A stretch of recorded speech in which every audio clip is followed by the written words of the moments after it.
అట్లాగే ఏ రాష్ట్రంలోనైనా ప్రజాస్వామ్య దేవాలయం అంటాం మనం, శాసనసభను, కరెక్ట్, కరెక్ట్. పార్లమెంట్.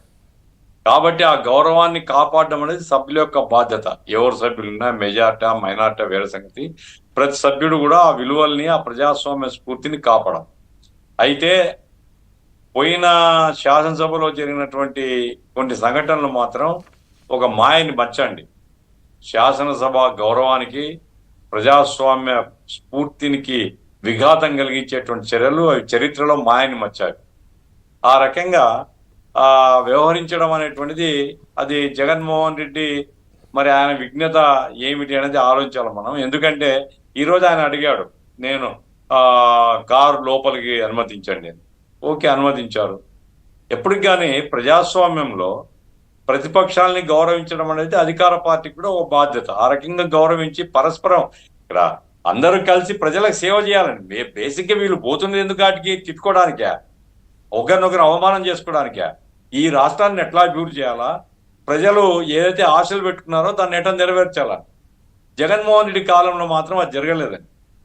బయట ఎత్తంటే సోషల్ మీడియాలో లేదా కొంతమంది పేటిఎం బ్యాచ్లు ఇష్టం వచ్చినట్లుగా బూతులు తిట్టేటువంటి పద్ధతులు ఎట్లయితే పెట్టినారో, శాసనసభలో కూడా ఆ రకంగా అవమానపరచడం, ప్రతిదాని ప్రతిపక్ష నాయకుడిగా ఉండేటువంటి చంద్రబాబుని అవమానం చేయడం అనేటువంటిది, లేదా తెలుగుదేశం పార్టీని ఇరికాటంలో పెట్టడమే కార్యక్రమంగా అది చేయకూడదండి.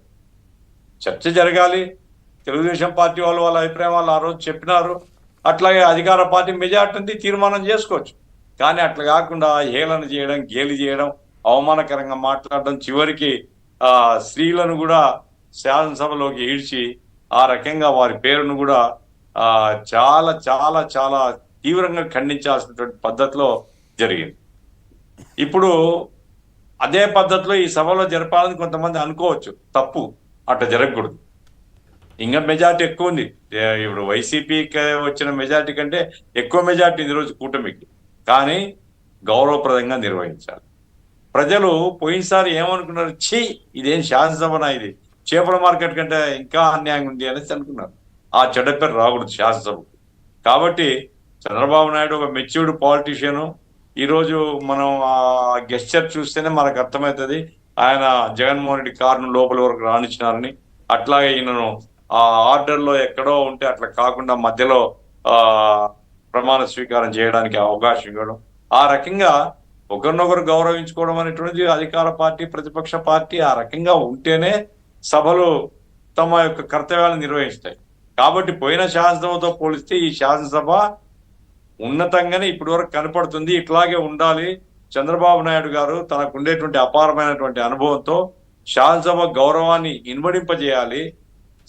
పోయినసారి నేను చూశానండి, మాటి మాటికి అవి పోర్ట్లు తేవడం, లేకుంటే అక్కడ క్లాసులు తీసుకున్నారు. ప్రతిదీ బ్లాక్ బోర్డ్స్ లో పెట్టి, లేకపోతే స్క్రీన్